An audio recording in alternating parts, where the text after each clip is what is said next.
Hi everyone, welcome to this video. This is today the first session one of a series of 3 presentations on this topic of being a catechist. And a number of people have recently asked me to put something together for our new YouTube channel, and I thought of putting together a few thoughts. This is not going to be a fully comprehensive course on catechesis or something that will qualify people to a certificate or a degree or anything like that. But it's a few thoughts put together based on my experience and that of other people on being a catechist for a number of years. And hopefully it will address some of the concerns or questions or issues that people ask when they are asked to volunteer to be catechists in parishes in different places to teach on or help out on confirmation classes, for example, RCIA or First Holy Communion classes. Today we will be looking at the role of the catechist. This is the general theme of session 1. We'll be looking at different things and also maybe refer to a few documents of the church. Mainly, there are many documents that the church publishes from time to time, and some of them are specifically aimed at catechists. For example, the most recent one, as many of you would know, is this publication, the Directory for Catechesis, and this is the third of a series of 3. We had before that the General Directory of Catechesis that also most of you would be familiar with, that was published a few years back, but the recent one is very new because it was only published, I think, in July of 2020. But naturally, as catechists, we also refer to many other documents.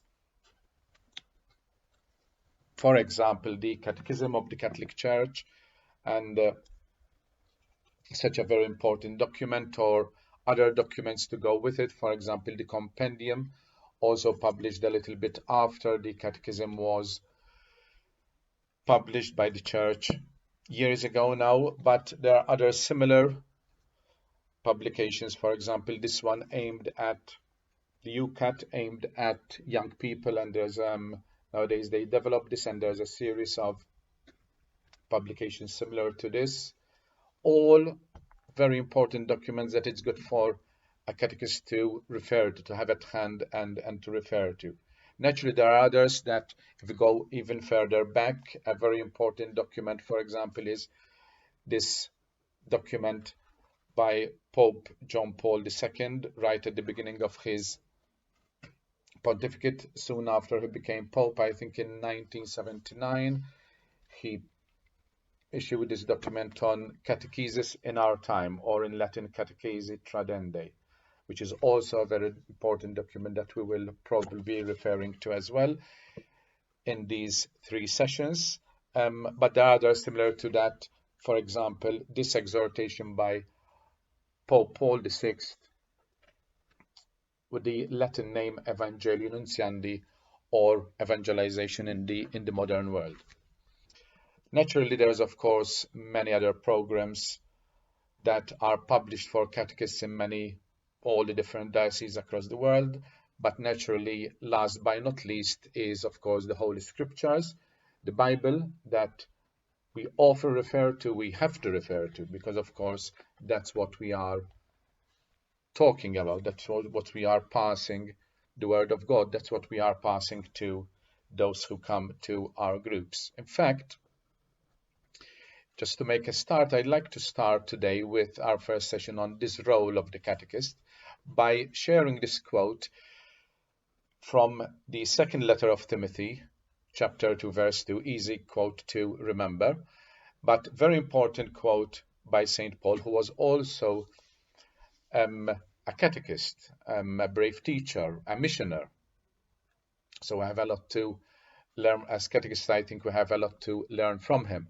But also, this was a quote that inspired the founder of SDC, St. George Preacher, to do something about it. And that's how it all developed. That's one quote that inspired him to set up this SDC, a Society for Catechists. When St. Paul said, "And the things you have heard me say in the presence of many witnesses, entrust to reliable men who will also be qualified to teach others." So we receive a lot. We have received a lot from the scriptures, from the Bible, from those who taught us, from our teacher, from our catechists when we were little, but we feel called. If you're a catechist, you feel called, you are called, you are asked, but you are ultimately called by God to pass on all that you have received to others. Being a catechist, being a teacher, being at the same time, as we shall see, a witness. I think that's an important quote that puts us in the right frame of mind of what we are meant to do, which is, of course, one of the main questions that we often ask, or people ask me, or people wonder when they are, for example, asked by a priest or by a friend or by another teacher to volunteer to be a catechist, especially if they have no training, if they've never been involved in it before, if it's their first time doing it. So we ask questions: what is a catechist? Who are we? What is the role of a catechist? What am I meant to do? And many other questions like that start, putting doubt sometimes in our mind, and makes us questions that make us wonder sometimes if we are able to do it. We know that normally teachers, anyone who's teaching, goes through a lot of training, a lot of preparation, and ultimately they get the certificate, the degree, the qualification.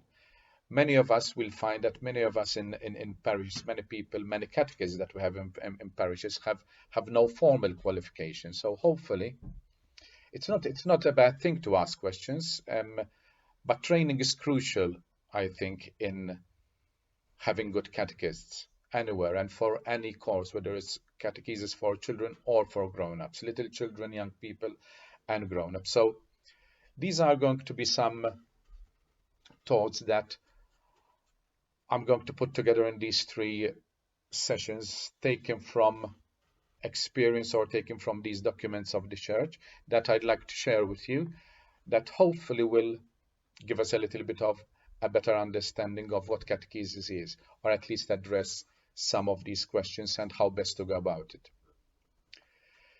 I'm going to start by looking at this mandate.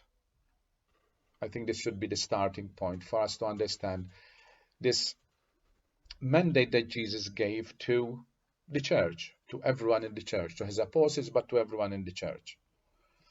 And this is the mandate to go, basically. This small word, but with a big meaning, a very important, powerful meaning: go. And basically, he gave those different mandates: go to proclaim, first of all, go to make disciples, go to be my witnesses, baptize them, at the same time love one another, living as Christians, and then the sacrament of the Eucharist, do this in memory of me when we celebrate. All the different commands or mandates that Jesus gave, as we find narrated and described in the Bible itself, in the Gospels. But the church, of course, took this up, and in order to all this, the church has to evangelize, as described in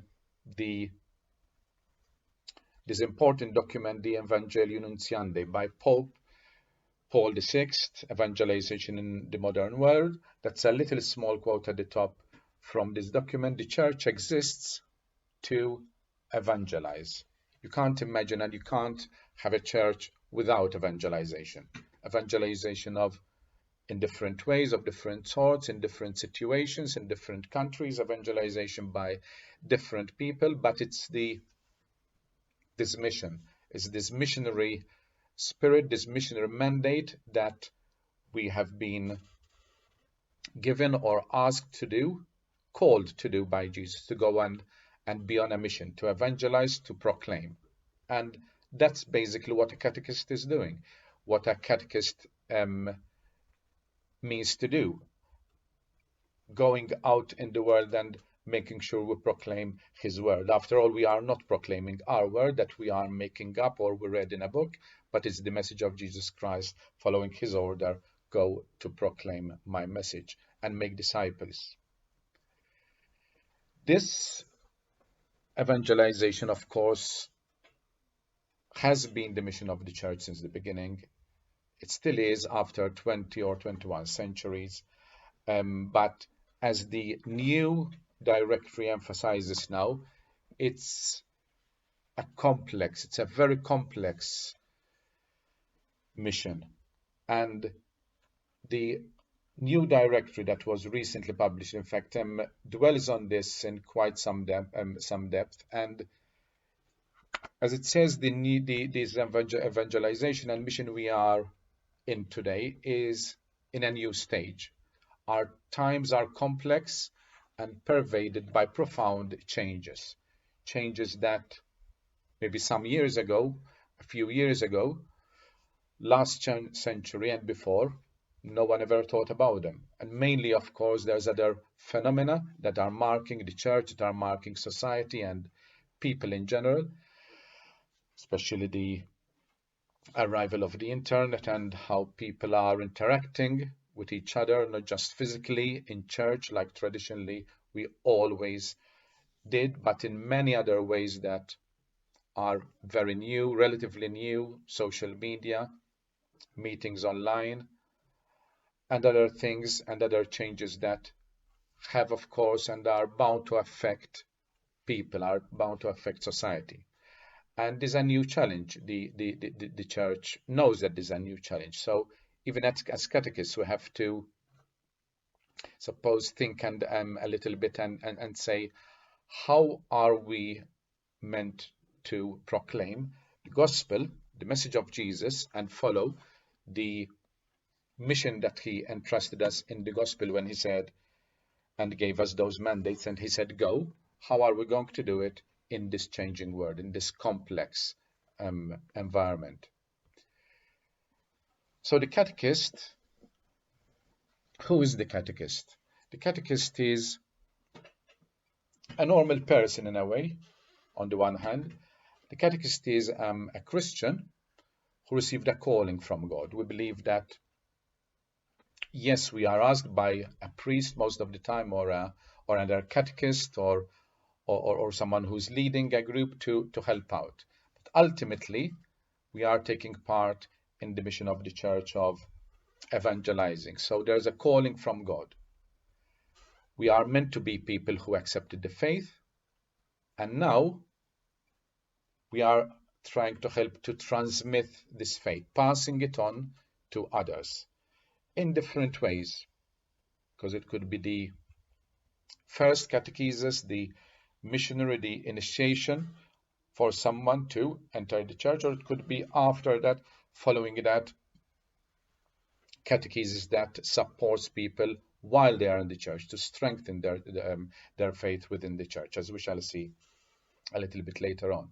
So the three words that are very stressed in the new directive for catechesis are those three words in blue: a witness, a teacher, and an accompanier. We have at the same time, we're not just teachers.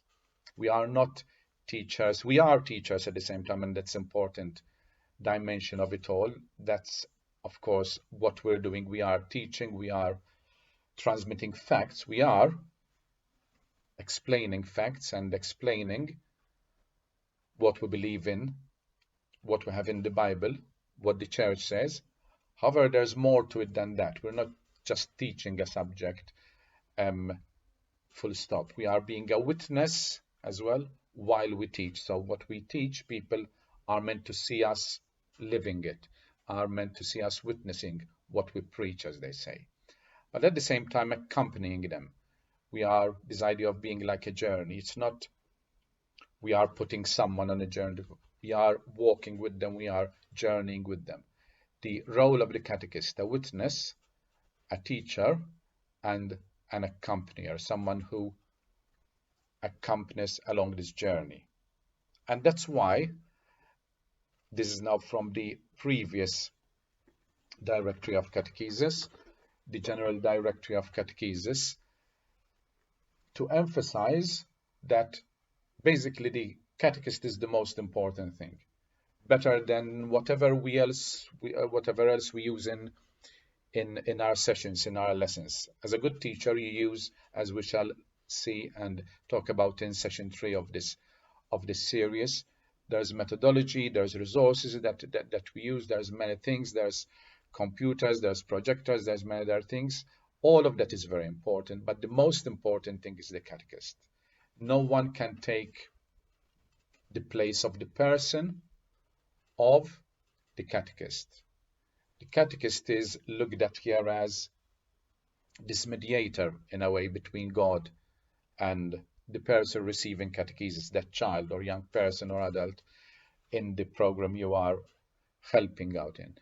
He is facilitating the catechist is facilitating this communication between God and his people. So a very important role that cannot be replaced or cannot be taken by just a computer or any other media. The role, the crucial role, the very important role of the catechist. Now, when we talk about catechesis, there of course can be so many different types of catechesis, or there's different stages of catechesis, and sometimes it's important to look at them one at a time. We're not going to do that in detail in this session, but we are sometimes, or some people at least, are involved in what's called the primary proclamation of the gospel. So the first time when people are encountering Jesus in the gospel, the first proclamation when people hear about Jesus the first time.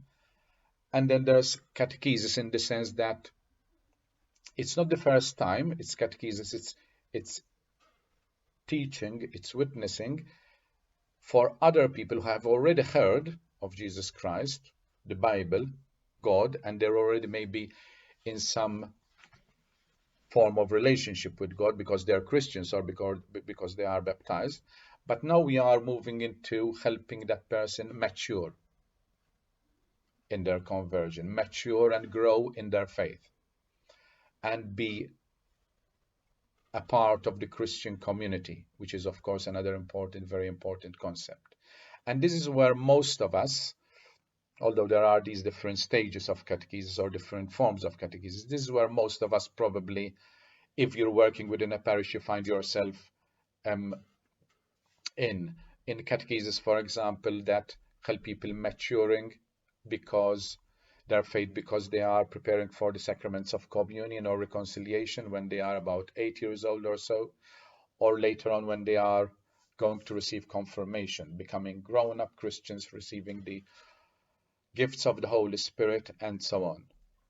And this is our role, but in any way we are involved, whether it's one group or the other, one age group or an older age group, we are there to teach, we are there to accompany these people, like we said before, and more importantly, to be witness, so they can see what we are preaching.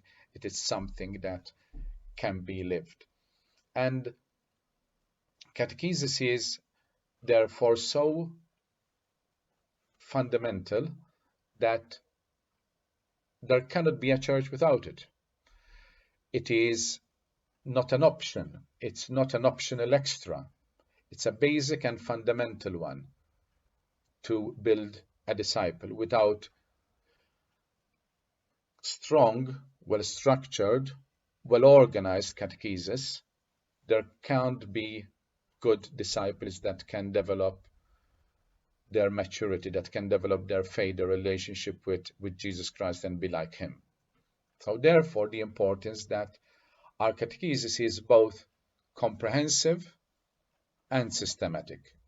I think these are two very important words. That's why they are highlighted in my quote there from the General Directory of Catechesis.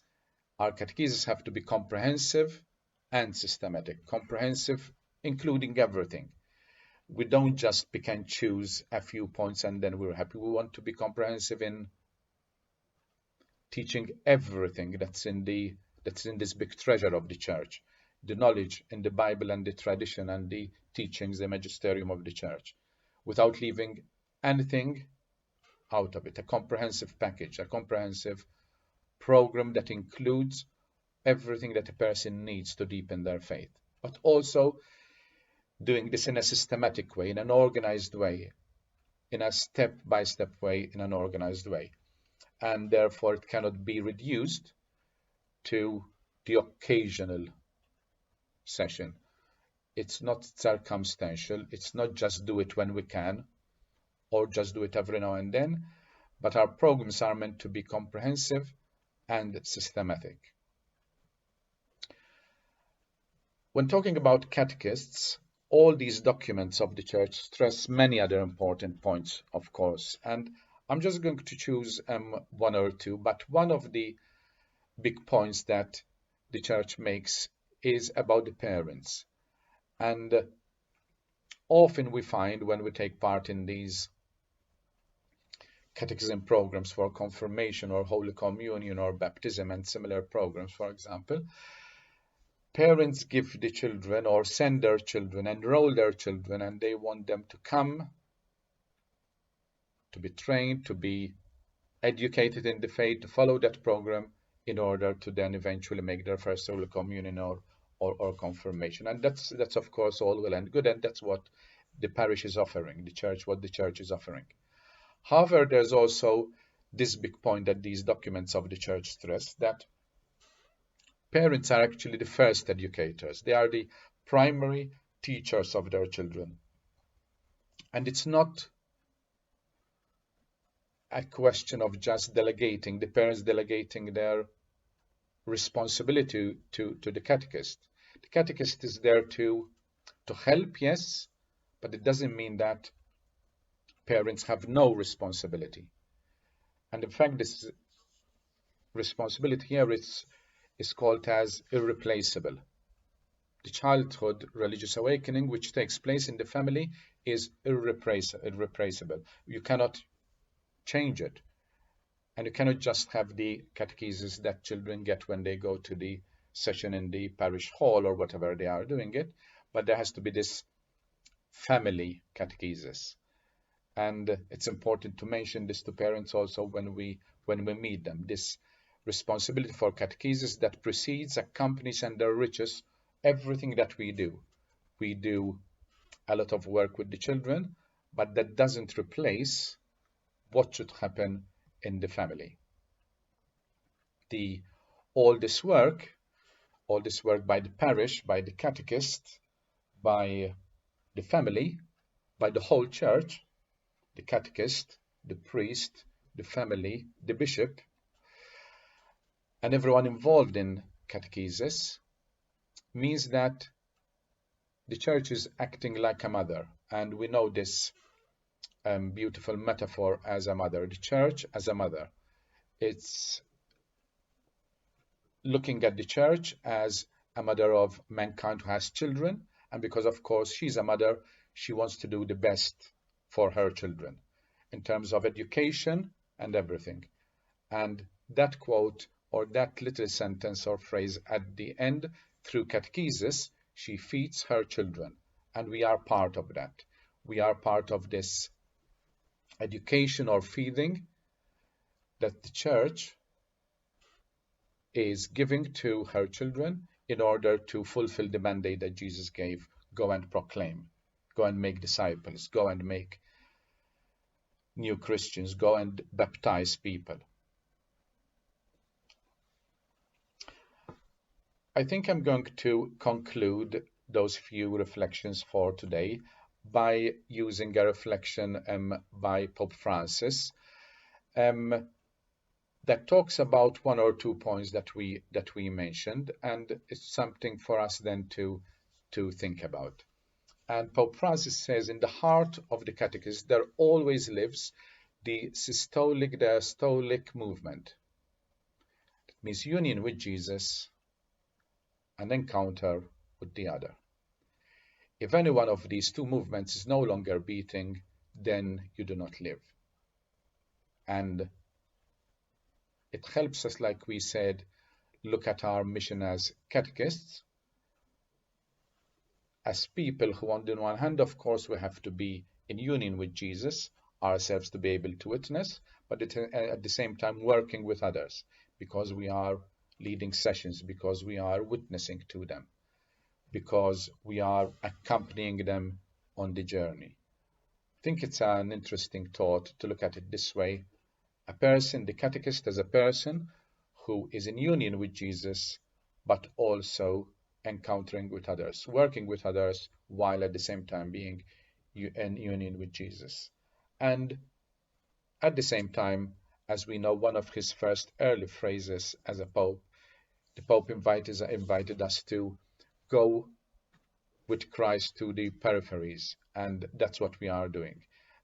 With those people that we meet, those people, children, grown-ups, young people in our groups, most of the time we find that they are on the periphery of the church. It is our mission as catechists that we work with them to deepen their understanding of the faith, to nurture them, to enable them to become closer disciples of Jesus. That is our mission as catechists. So those were my thoughts, the thoughts I wanted to share with you today.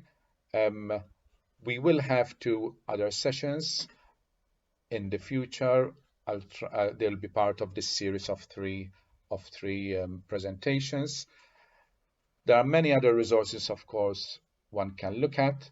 I do invite people to look at resources, for example, on this SDC website, sdc.me.uk, and there's programs that you may want to look at if you're involved in communion programs or reconciliation or confirmation programs and other programs and other thoughts and ideas for catechists that we put on, and other social media that we have. And then I invite you to follow the second session, the second presentation in the series of 3, where we will talk about the object of catechesis, or the goal, what we're trying to do when we are practicing our call of being catechists. But that will be the theme for session 2, to go deeper in this in session 2. I hope you found these thoughts useful, and that you'll join us in the future for session 2, and after that session 3, which will be more practical. Thank you very much.